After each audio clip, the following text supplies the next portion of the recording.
Hello and welcome back to Sage and Stone Homestead. My name is Heather and today I'm doing something that's long overdue.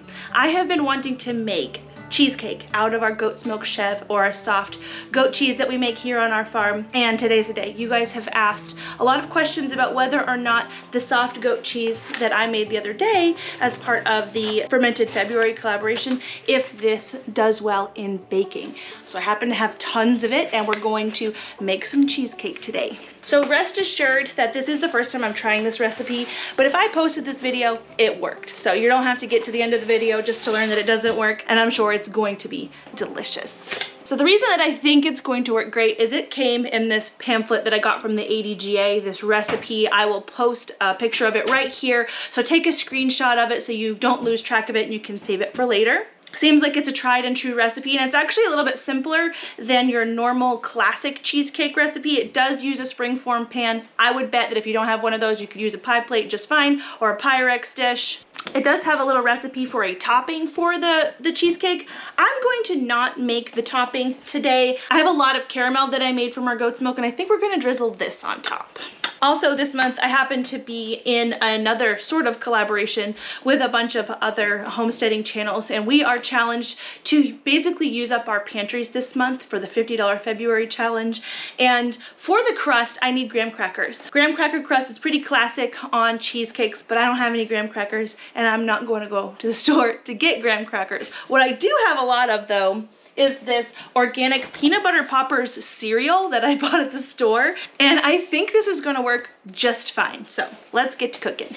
So to make the crust, I am gonna use my food processor. You could crunch up the cookies or cereal in a bag and just mix the butter in with a fork if you didn't have a food processor. I am just gonna eyeball this. 4 tablespoons butter. 1 tablespoon honey. Again, I'm just gonna eyeball it. And then a tablespoon of flour.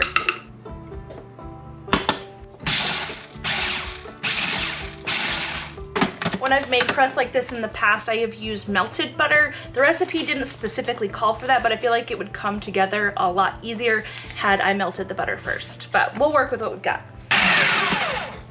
Smells really good. So because I'm not a huge dishes person, to make the filling, I'm just gonna use the food processor as is. I'm not gonna wipe it out or anything. Any little crumblets in there are gonna be just fine. I think I'll break this up a little bit to give my food processor a little bit of a head start. Goat cheese going in. Whoop.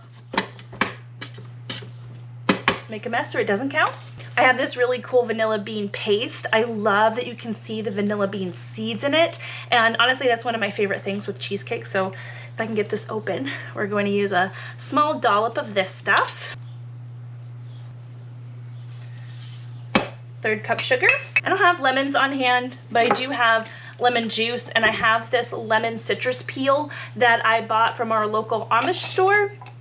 I'm going to just guesstimate how much zest is on a lemon. And if I remember right, it's about a 1/2 tablespoon per lemon as far as juice. I don't think it's gonna make or break the recipe if I get that a little bit wrong. Eyeballing once again.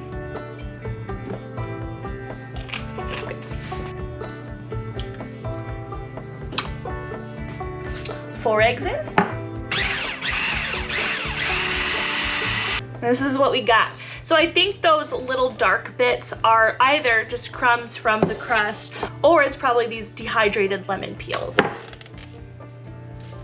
Smells good. It's about the consistency of pudding at the moment. Looks right.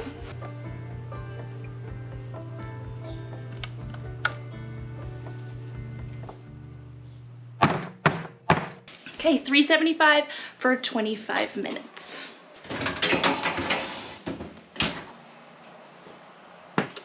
The recipe says to cook it for 25 minutes or until the cheesecake is set.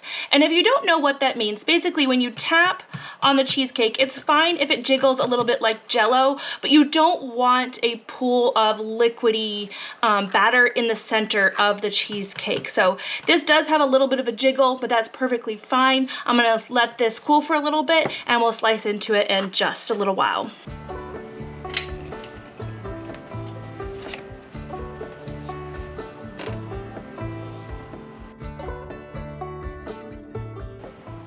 It worked very, very well. Now it's time for the taste test.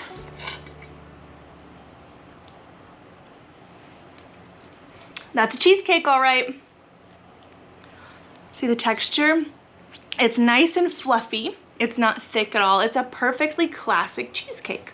I think the flavor will come out a little bit more as it rests in the refrigerator. I've only had it cooling over here on the counter. And in my opinion, warm cheesecake isn't quite the same as cool or cold cheesecake, but this is lovely. The cheesecake itself isn't super sweet, which I think is a good thing because it allows you to adjust your sweetness with your topping. And this goat's milk cajeta is a perfect topping for this. And the crust that we made isn't half bad either. It actually doesn't taste a thing like peanut butter, but it's holding up really well. So to answer the question, can you make or bake things with the goat's milk chev or soft goat cheese that you make from home? The answer is absolutely. I did get a little bit of cracking on my cheesecake, and if I had done the classic baking method and set this springform pan down in a water bath, this probably could have been avoided, but it worked super well, guys. I have used goat's milk chev in the past as kind of a ricotta replacement. I know for sure that it works well for that, and now we know for sure that it works well in baking. I'm gonna leave a couple different recipes that I have recorded up here for you guys to have easy access to. Over here is the goat's milk chev that I just made. That clearly makes a really great cheesecake and is honestly really great on its own as well. And then over here is the cajeta that I made, the goat's milk caramel that we put as the topping on the cheesecake today. As always, thank you guys so much for stopping by, and I'll see you next time.